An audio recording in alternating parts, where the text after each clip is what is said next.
So I normally don't do college football whip around. But I say, you know what? Why not do some college football whip around? Here we have a couple games going on right now. We have USCF just beat Jacksonville State 17-10, and that one was due to rain. It was ended late at midnight in UCF due to rain. Probably dampened the crowd a little bit. In that one, there was a delay. But, the fans still came out so supported. But I'm sure all the fans, though, once it started rain, probably a lot of ones that had to go to work left. But some of them probably stayed. We had Alabama State 42-50, or in UAB 52. The FBCS FBS bench versus FBS bench. Same injury as Saybrook FCS team taking STS San Diego State FBS team. All the FCS teams are Division I members in all sports. Some are just FCS level because they're not like a big time school. Some are big time football schools, but they just don't like, some of them might be making a move to FBS, like, they just have like a conference that would hold them or host the sport, the other sports, too.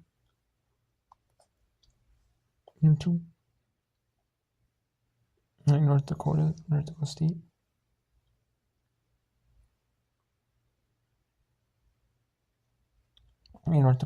North Dakota, or South Dakota State, And then we have Alcorn State it's Northwestern State 20, Alcorn State 10, in an FCS football match.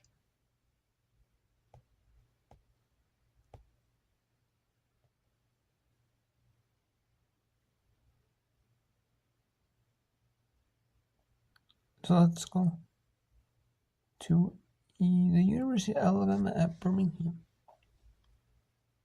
Taking on Alabama State. All they can handle on opening night. But this in-state rivalry game looks like it's going to be a survival mode for the Blazers. Win in advance. That's all you have to do. 1-0. That's what they've got all over their football complex here at UAB. 1-0. And they are about to go to 1-0. That'll do it as the clock winds down the final 5 seconds. From trailing at halftime on their home field to a 10-point victory, your final score 52-40. And you can't say Alcorn State did bad in that one, or Alabama State did bad in that one. They really didn't, though.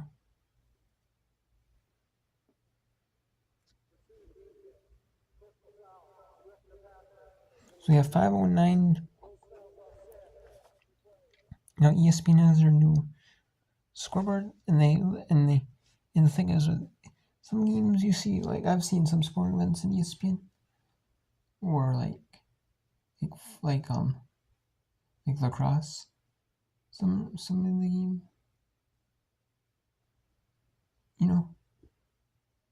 or they used to use like the old basketball scoreboard, but a lot of them they put the new scoreboards in. ESPN they revamped it, and you got Northwestern State 20, Alcorn State 10 with 4:53 and counting here in this fourth quarter here. And in last couple years in college football, they changed some rules. They had helmet communication in FBS football. That is now an FCS level. That is at the FCS level as well. We also have and this game was due to weather. There was a little bit of delay because it's already like almost 11:30 Central Time. So there is a delay. There was like a little weather delay in this game.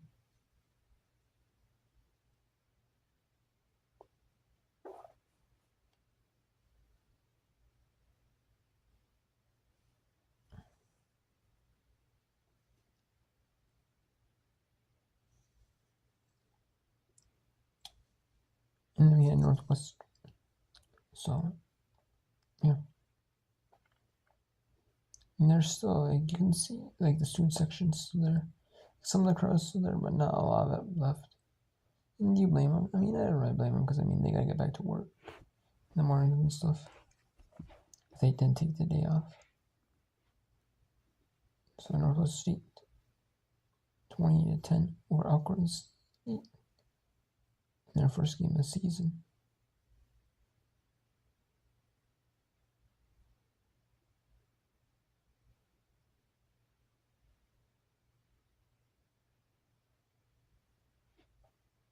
And then we have San Diego State and Stony Brook in an FCS versus FBS match.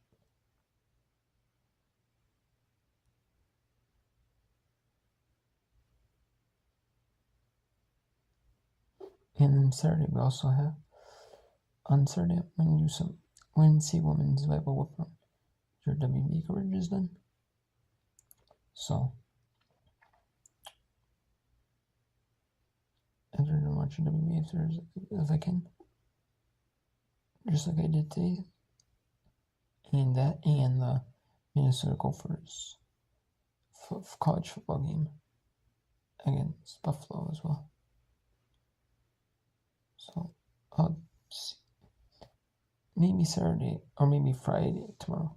Might do some as well if I got after WNBA as well. Call it women's college start the season if I can.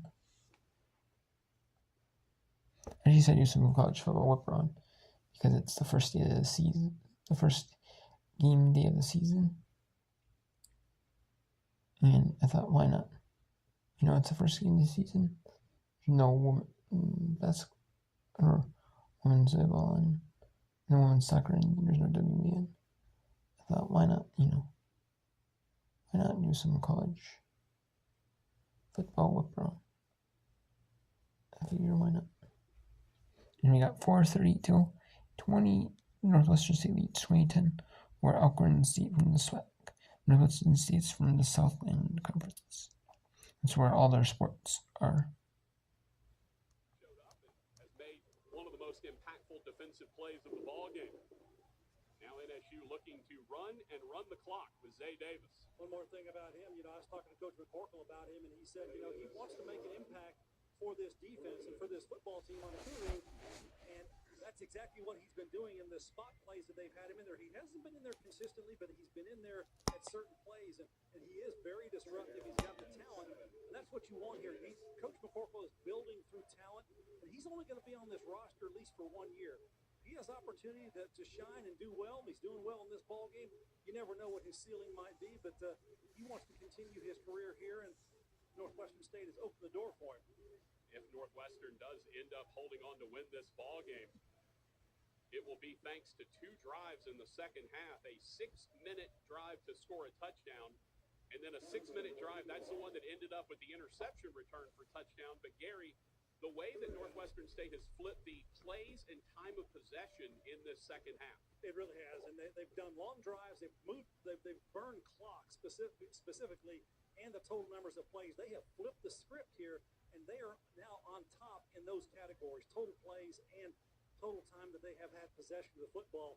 And they're running the clock here efficiently here. I'm surprised that Alcorn State has not used a timeout here to slow this clock down. Give up the middle to Zay Davis. He should be calling a timeout right now if he hasn't. It does not. We'll let the clock run under 3 minutes. This Northwestern State team, they've got 2 timeouts. Why are they not stopping the clock here? This Northwestern State team last won a game. They were playing for a potential Southland Conference championship in 2022. Their last 2 games, they lost on the road at Southeastern Louisiana and lost at home to Incarnate Word. And actually, the trophy presentation was here at Turpin Stadium for Incarnate Word in that 22 season. For those that have followed the Demons, the 23 season beset by tragedy with the death of a player. That season cut short after 6 games. The Demons were 0-6 that year. And then last year, under first-year head coach Blaine McCorkle, the youngest team in America, they cleaned house and brought in a bevy of freshmen. that team went 0-12. So Northwestern State, the final 2 games of 22, all 6 games in 23, and 12 games in 24. Currently a 20-game losing streak for this Northwestern State squad.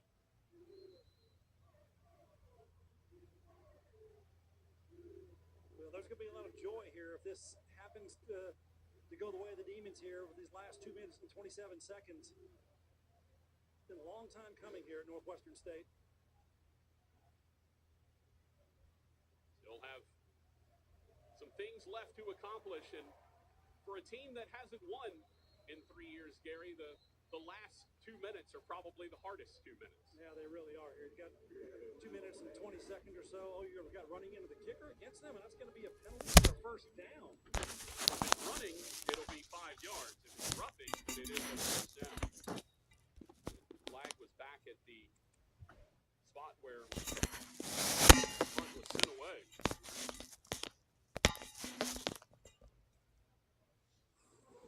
Evans has been handling the punting. Got the kicking leg. So the plant leg is the 15-yarder. The kicking leg is the 5-yarder.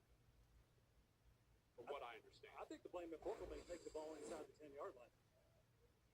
You could also go half the distance from there, I'd imagine. Actually, he just said field goal. So they may take the 5 yards and attempt a field goal here.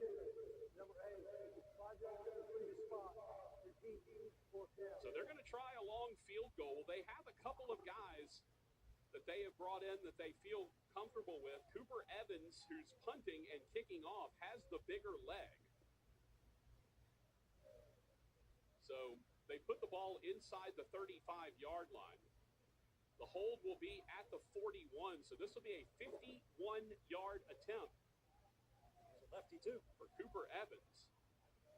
The left footer got a big leg, and the flag is still out at midfield. You can see right there above the 10 on your scorebug. The penalty flag is still there, and I think our head referee just realized it. He's going to go grab his penalty flag. I feel a little naked without that in your pocket. Well, there have been 20 penalties called in this game, Gary, so might as well just leave it out there. So a 51-yard attempt here to try to make this a 13-point game. One 51-yard field goal already in this game. Snap is low. Not bad. Hold is Look good. at it. Kick is wide right. That's a good leg. It's okay. Decent field position here, I think, though, for Alcorn State. Alcorn will get some decent field position out of this. So they're going to have to get a couple scores on the board here pretty quickly. They've got 2 timeouts left here in 2 minutes and 18 seconds. So a little work to do here. They've got to work the field. They've got to get out of bounds. They've got to manage the clock while they're trying to move the ball down the field. I do want to warn you, though. Task. I do want to warn you, there is one timeout at 2 minutes left. One of those two-minute timeouts? Yeah, I just wanted to warn you about that. Okay. Thing stops when it goes to 2 minutes, right? Correct. Just warning you that that's coming. Quick throw to the outside. Is that caught? Well, that is a tremendous grab by Omarion Blakes. Stretching out for that one at the 41-yard line. Bring up 2nd and 3 after the gain of 7. Trying to get one more play off before that 2-minute timeout. Quick dump off over the middle. Don't really need to get out of bounds here. It's a good idea by Tyron Warren, but you don't have to because there is that final timeout. Although, hold on a second, we do have a flag.